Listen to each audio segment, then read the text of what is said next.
Marty.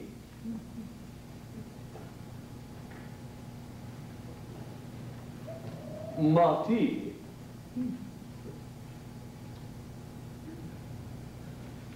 Now? Yes, Miss Sitwell. Whenever you're ready. All right.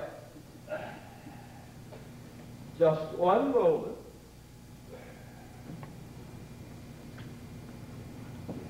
There.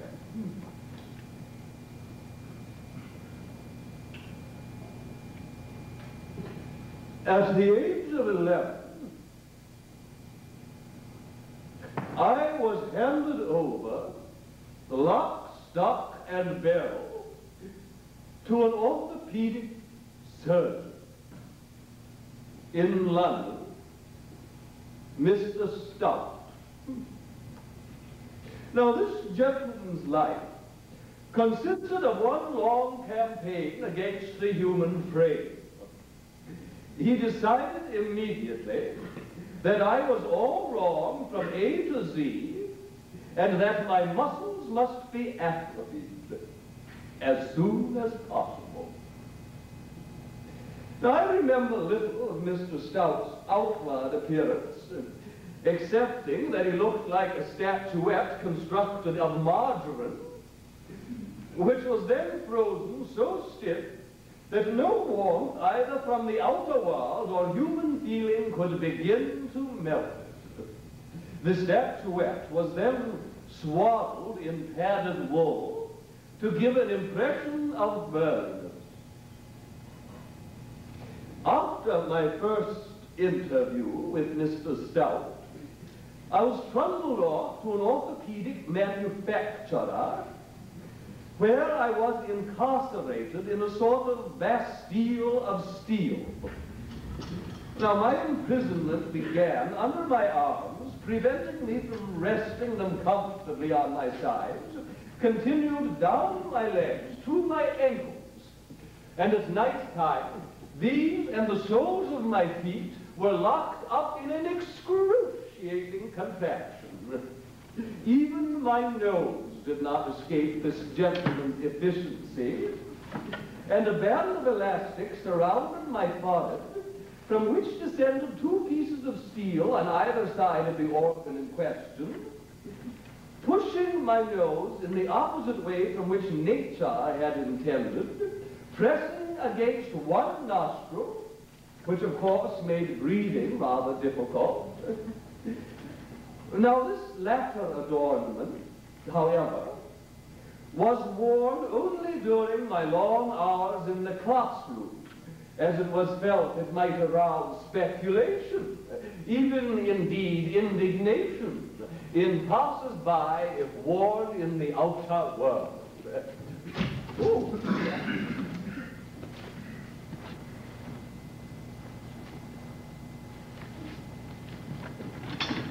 I mention this Bastille existence of my childhood only because it casts a light on my later life, having semi-atrophied the muscles in my back and my legs.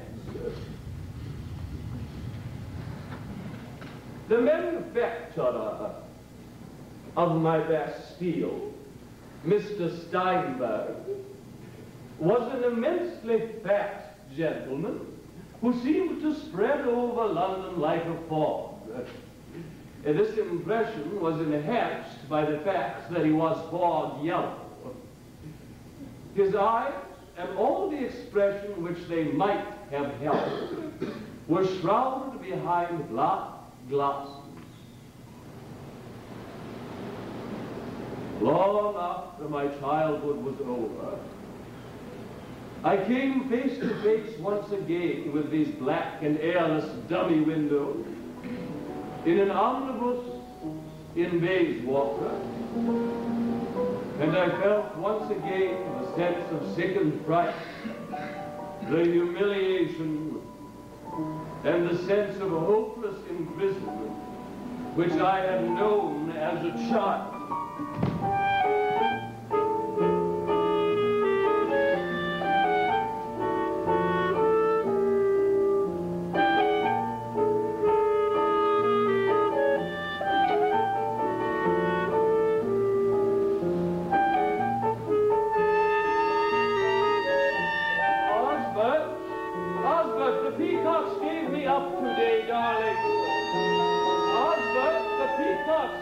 Up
see a group.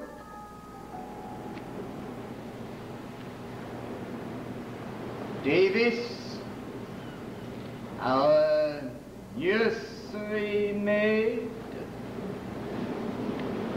Edith, and myself, beneath a tree bearing golden fruit,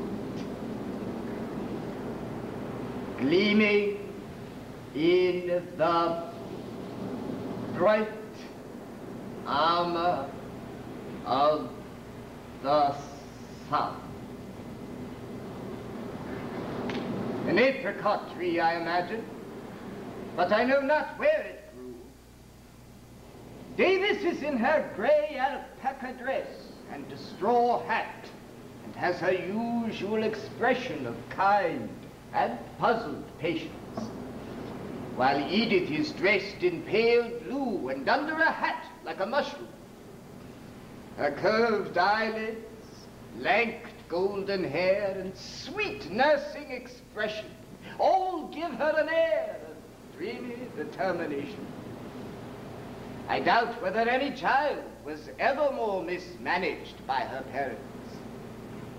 They failed entirely to comprehend the sort of being who was in the process of flowering before their eyes.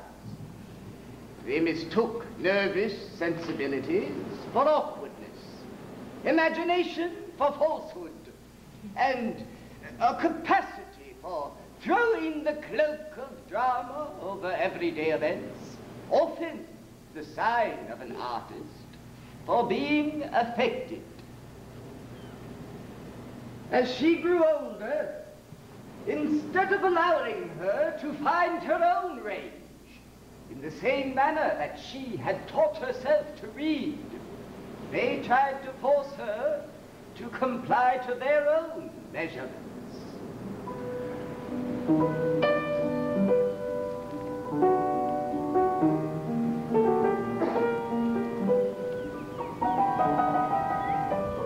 Edith dig and plant flowers.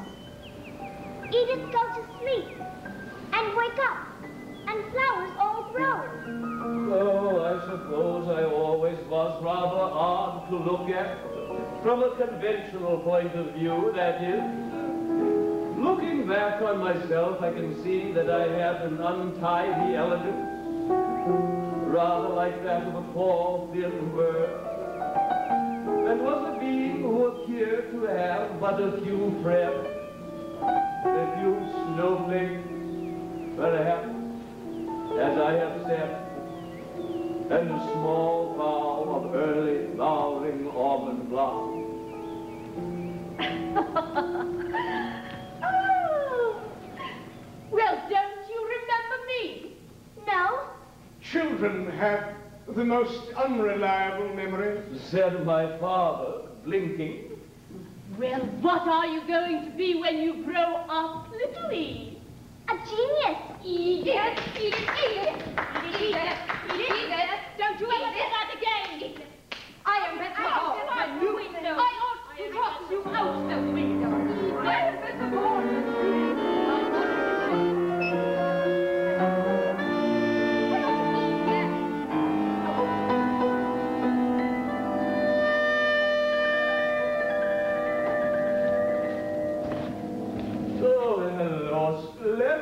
Oh, I shall never cease to derive pleasure simply from the fact that your visits are never expected.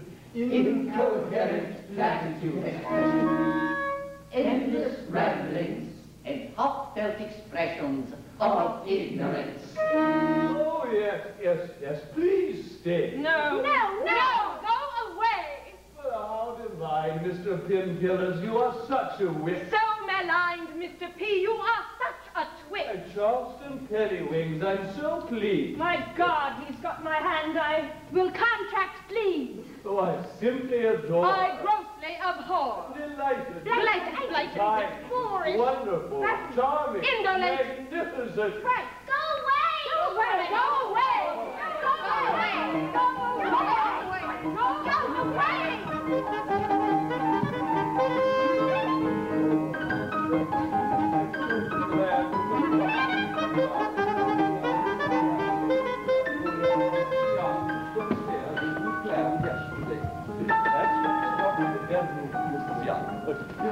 Oh, Mr. Periwings, I'm so pleased you could come. Mrs. Cox, what pleasure. There, that's right. We'll begin just a moment. In just a moment here. There. The heretic woman is lying on the sofa. Her fountain pen is in her hand. The gardener was old as tongues of nightingales, that in the wide leaves tell 1,000 Grecian tales. Enter Mrs. Young, my daily maid, a delightful, warm-hearted Irish woman, a war widow. Ding-a-ling-a-ling. You're wanted on the telephone, May. Yeah, Mrs. Young, not so loud, dear. Tell them I'm dead, Mrs. Young.